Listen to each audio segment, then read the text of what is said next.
Hi guys, thank you so much for joining me. I'm very excited to have you here for this one, and I'm not exaggerating when I say that this might be the most important and most useful guitar lesson that you see in a long time if you don't know this stuff already, especially if you know your ambition is to write songs with the guitar. So what we're going to look at today is how to build a chord progression, right? How to have, a verse, a chorus, and also a really interesting ending, all right, that takes you away from the standard kind of open chords that get a bit tedious. All right, so make sure this is a belter. All right, make sure you get some time, you've got your guitar, and you buckle up for this one, right? So this lesson is inspired by one of my students. We were having our live call in my community yesterday. We're called the Council of Chords. And one of my students proposed a question. He said, Tony, when I'm sitting and I'm playing a chord progression and I'm wanting to make something up, or someone asks me to play a song, I start playing, the same old chords. G, C, G, D. But then I don't really know where to go from there. All right, I don't know what other chords to use. I don't know how to make a bridge or a chorus or finish it or make it sound, pizzazz, right? I don't really know what I'm doing. And that is a great subject to touch on because I'm going to explain this to you in a way that's easy to follow. And by the end of the lesson, you'll be able to implement this and really up your chord vocabulary and really know what you're doing so that when you pick up the guitar, you will be able to play more than just three chords if you want to make something up, all right? So yeah, today I'm using my Martin Mahogany Triple OM or Triple O15M because this is the song that I use when I'm making my videos actually. And normally I'm sitting in the living room and I'm thinking about ideas, and this is my songwriting guitar, and I love it. And it's actually, the action's a little bit too close actually, so sometimes you'll hear a little bit of tinniness, but I kind of like that for some reason. So apologies if that puts anybody off. But let's get right into it, right? So the example we're going to go by is the example my student gave, right? We've got this chord progression, a G, a C, a G, a D. Now what we're going to do is we're going to build on that. We're going to build a chorus and we're going to build a really cool ending, right? And this ending is meant to turn heads. It's meant to make people stop in their tracks and go, oh, okay? And I'm not just saying that because I want you guys to stay to the end, which I do. But this is something special, and I wish I knew this, all right? I promise you it'll live up to your expectations. Okay, so we've got a G, a C, a D. Okay, now we're playing in the key of G. That's our first chord. That's a good telling of what key we're in. And we need to know what other chords we have at our disposal. So that's the first thing we need to know. So there is going to be some theory here, but again, this is the fundamentals. You need to know this stuff. Everything, all chord progressions are based in or around the major scale. Okay, so first of all, we need to know the major scale. So we need to find the note that we're dealing with. We're dealing with a G. Okay, that's the G major scale we need to know. And we just need to do this. That's me playing the G major scale.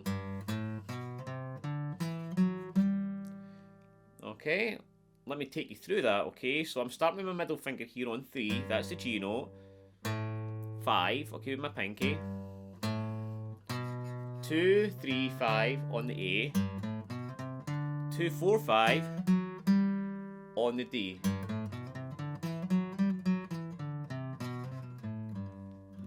The G major scale, okay? Now, I can move that anywhere in the fretboard. I can move it to the A note.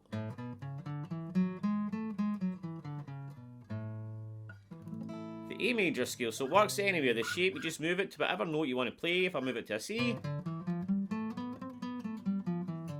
and I've got the C major scale. Alright, so that is it. Now there's 7 notes. 1, 2, 3, 4, 5, 6, 7. Back to the root. 1, 2, 3, 4, 5, 6, 7. I've got 7 notes. Now how does that relate to making chord progressions? Well, those notes tell me what notes are in the key of G, and therefore it tells me what chords are in the key of G. Now, if you know the notes in the fretboard, if you learn them, or at least you're able to find them, alright, and you can do that simply by knowing there's only 12 notes to choose from. A, B, C, D, E, F, G, that's only 7, but 5 of them have sharps, and 2 of them don't. B and E don't have sharps. If you remember B, E, B, just remember it, B. They don't have sharps, okay? Everything else does. So that means if I'm starting from the E string, E, every time I move up a fret, I'm at the next note. E doesn't have a sharp, so I go right to F, F sharp, G, G sharp. There's no H. You go right back to the beginning. A sharp, B doesn't have a sharp, so I go right to C, C sharp, D sharp, and back to E again. Only 12 notes, okay? So that allows you to figure out where the notes are if you don't, okay? So I'm going to do that for you. The notes we're dealing with here in the G major scale, we have G, A, B, C, D, E, F sharp, and then back to G. Okay? G, A, B, C, D, E, F sharp, back to G. Okay? So now that we know the notes, we need to know the formula to make the chords. Okay, so the chord formula for this is major. This is for all over the board, right? We want to find the notes or the chords in a key. Major, minor, minor, major, major, minor, diminished. And that's the 7 notes, alright? Major, minor, minor, major, major, minor, diminished. Now, the diminished, don't worry if that's like gone, whoa! Don't know where that came from, but I'm going to show you exactly what a diminished chord is, how you can actually use it, even if you're a beginner. And this is going to be a valuable lesson for you, right? So, and my students love this, alright? This is a really cool tip. So, I've got G major, A minor, B minor, C major, D major, E minor, F sharp diminished, and I'm back to the G again.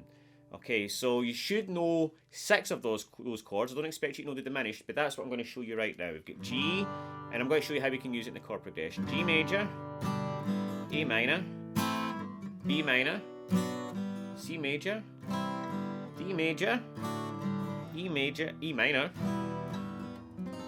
F sharp diminished. Now, I'm going to show you a really easy way to do this, right? So again, when you're looking at the major scale, 1, 2, 3, 4, 5, 6, we come to the 7th note here on the 4th fret on the D string, which is the F sharp.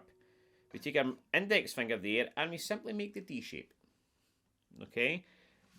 But obviously we've got the high E3, we put our pinky there on the 5th fret. And that's our diminished, alright? 1, 2, 3, 4, 5, 6, 7. D shape, pinky on the bottom. And this resolves beautifully back to the G chord. Alright, and this works with everything, right? So again, if I want to find a diminished chord in any key, A, 1, 2, 3, 4, 5, 6, 7, D shape, pinky. Now another way to identify the diminished chord is by looking, if you're doing a bar chord, and you can do bar chords, look where your middle finger is, here. Alright? That is where you're going to start your diminished. That's a good way to visualise it. So if I was playing a C, I know the C major bar chord's here. There's my middle finger. Diminished chord. C. Alright, that works. Here's a D bar chord. Alright, lovely, right? It's a really good thing to know.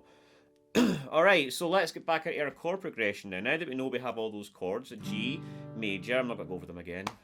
G major, A minor, B minor, C major, D major, E minor, F sharp diminished, and G. We're back to G, okay? So let's look at what we can do. We've got G, C, G, that's our verse, D. We'll do it one more time. Now, a good way to separate that, if we're going into a chorus or a bridge, is to go for a minor chord. So let's look at E minor. We'll add in an E minor to a C, A minor to a D, E minor to a C to an E minor and a D. Now we're going to add in all the chords here, right? I'm going to show you in just a second. So that's our bridge or our chorus, okay? And then we're going to get back to the verse. G, C, G,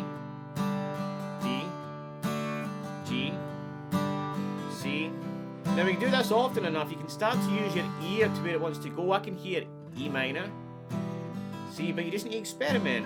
A minor, and a D, and a E minor, C, E minor, and a D, yeah, yeah, yeah, yeah. Alright. So our chord progression has become more interesting, right? Now let's say you want to finish it off in style. I've not used B minor yet. So I'm thinking B minor, slow down, E minor, B minor, E minor, B minor, E minor, and what's after E minor? F sharp diminished.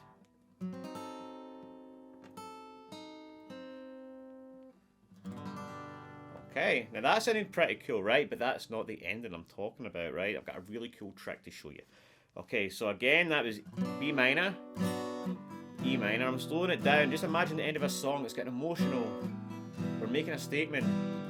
Dum, dum, da, dum, dum, da, dum, dum, da, dum, dum. Okay, now we've got to take that idea and do something really cool with it. And I have to admit, right, this is courtesy of Paul Davids. I learned this from him. Who I love, by the way. He's great for the theory kind of stuff. And if you take a diminished chord, right, and you move it up 3 frets, you've actually got the same notes, alright? You're basically playing the same notes but in a different order, okay? You keep on doing that. Alright, just moving it up 3 frets. So I've got 4, I'm going to move it up to 7, to 10, and then to 13. Alright, and that works really well. Let's just add that in, right, instead of the one diminished chord here. We've got B minor, E minor, B minor, E minor, diminished,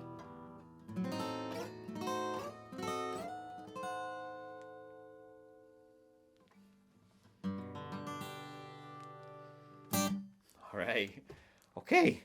Whew. Right, guys. Now, again, you know my lessons aren't so heavy in theory, right? But again, this is something that I just feel makes such a difference to your guitar journey. Now, if it did go over your head a little bit, then I would suggest you watch my free masterclass. It's in the description. It's still available right now, and I go over a lot of stuff like that. It's like an hour long, all right? So you need to have some time, and I go over, you know, how to use a lot more stuff than that, how to pick up and play, and maybe it'll start to make a little bit more sense, all right?